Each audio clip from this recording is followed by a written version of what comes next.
Hey guys, it's Mike here, and today I'll be reviewing Thor Ragnarok, which is the third film in the Thor series, which is a part of the Marvel Cinematic Universe. The film is directed by Taika Waititi, whom also directed What We Do in the Shadows. Now, I've been a big fan of the Thor character in the Marvel comics for most of my life, and I also like the Thor movies. I felt the first one was a good start toward introducing the mythological side of the MCU, even if they tried to make it seem more science-based. And Thor 2, while not perfect, was also enjoyable and had some interesting concepts. However, when it comes to Thor Ragnarok, I'd say it's easily the best of the Thor series. Thor Ragnarok really ups the ante and the quality in this newest sequel, improving upon the aspects of the previous movies while also incorporating some of the better elements from the other Marvel films. Rather than focusing too much on Earth or the annoying human characters such as Jane and Darcy, Ragnarok deals squarely with Thor,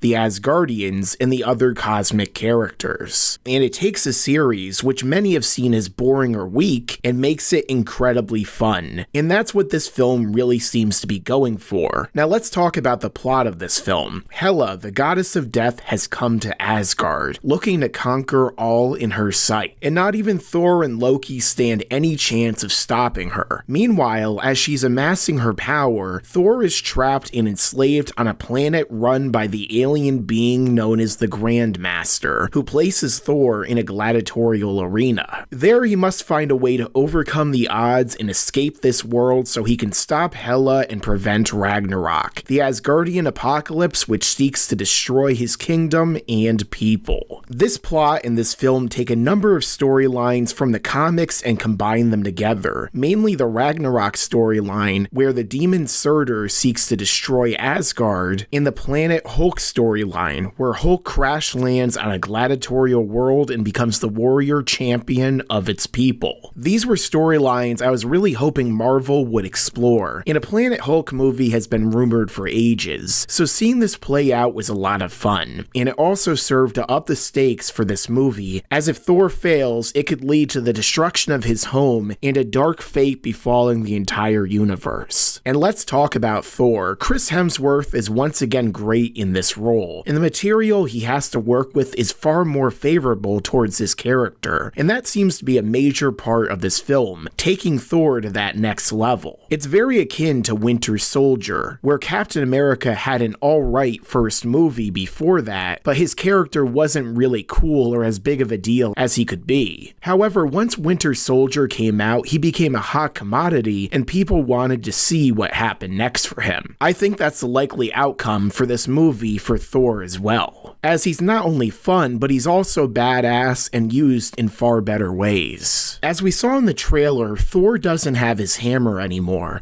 but that doesn't stop him from showing off his powers and demonstrating why he's the god of thunder. Although many jokes about this are made throughout the movie, and many of his character traits are played for laughs. And this is good because Thor could be both serious and funny in the comics depending upon how he's played. Loki also returns in this film, once again played by Tom Hiddleston, and as we saw in the ending of Thor 2, his death was actually a plot to attempt to take the throne for himself. And as the god of mischief, Loki is once again great in this film. Loki as a character has really been shown to be helpful and unhelpful simultaneously, seeking to further his own goals, but reluctantly helping Thor and his friends when they need assistance. And it's always a lot of fun, especially in this movie. And of course, Oscar award-winning actress Cate Blanchett plays Hela, the goddess of death in this film, and she's really great. She serves as an interesting antagonist of the film, bringing a real threat to even the gods themselves. And she really looks amazing in this film too, especially that costume which looks like she strolled right out of the comics onto the screen. And it's really great to see Marvel more and more using accurate costumes for these characters. Jeff Goldblum is also in this film as the Grandmaster, who serves an important role in the Infinity Gauntlet storyline, which is being built up in the MCU, and I've always been a big fan of Jeff Goldblum, who is really hilarious in this movie. He just has those specific Jeff Goldblum-isms that fit into how he plays this character that's really perfect. And of course, as we saw in the trailers, Hulk is also in this film as the Grand Master's champion fighter, and he's one of the best parts of the movie. Hulk in this movie is much like he was in the Planet Hulk comics, where he's not simply a savage beast of pure rage, but a true alternate personality from Bruce Banner. He also talks and has his own motivations. Of course, being the Hulk, he isn't very bright and speaks in broken sentences, but he has a fun character which is like a big kid, and his interactions with Thor make for some great scenes. And it's just awesome to see him going all Green Scar from Planet Hulk and fighting Thor, although in the comics it was Silver Surfer, who the MCU doesn't have. But Thor's relationship with Hulk makes it a lot more fun. Really, all the actors do a good job in this film with what they're given. For example, Karl Urban, who I've always liked, plays Scourge and Asgardian. Tessa Thompson, who plays Valkyrie, is also good, and we get some further cameos from some other MCU characters that are really cool. There's a number of standout performances that make the film more engaging as a result. The direction also plays a large part in this, as Taika Waititi has said a large percentage of the lines were improv, which really seems to have helped make the interactions feel more real. And speaking of the direction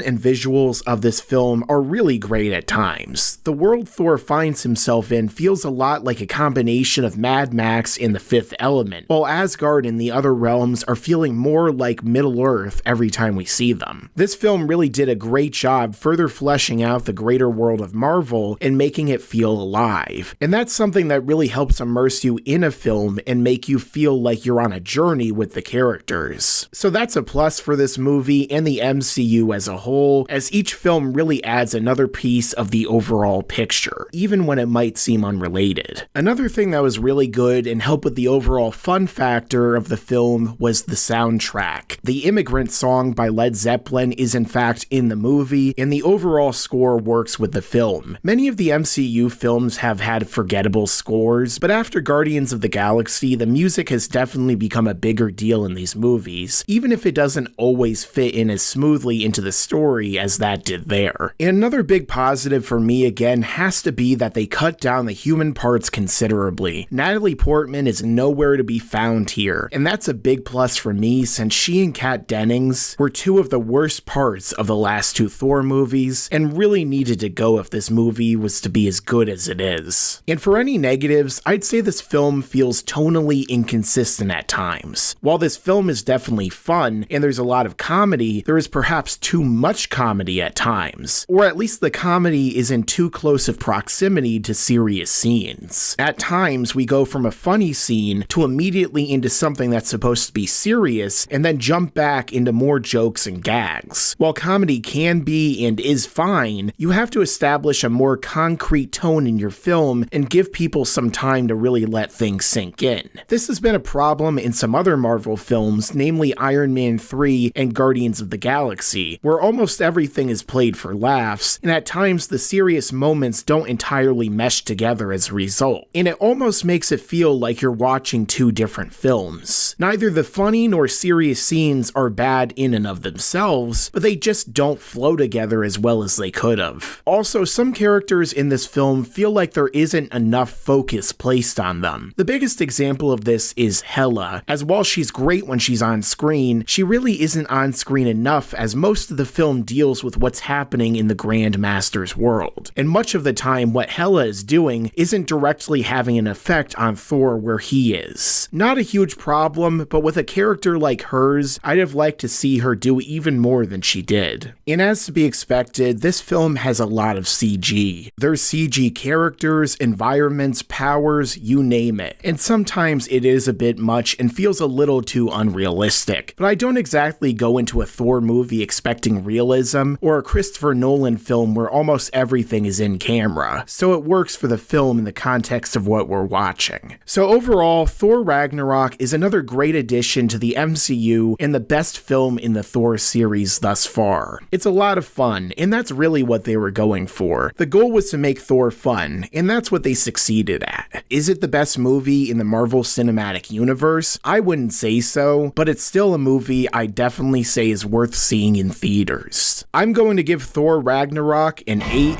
out of 10. So what did you guys think of Thor Ragnarok? Did you like it? And if so, where would you rank it among the MCU movies? Let me know your thoughts down below, and if you like this video and want to see more, click the subscribe button and enable notifications so you can see all of my videos right away when they come out. And as I always say, stick around, because there's a lot more to come in the future. Yes, and you'd better subscribe and enable those notifications.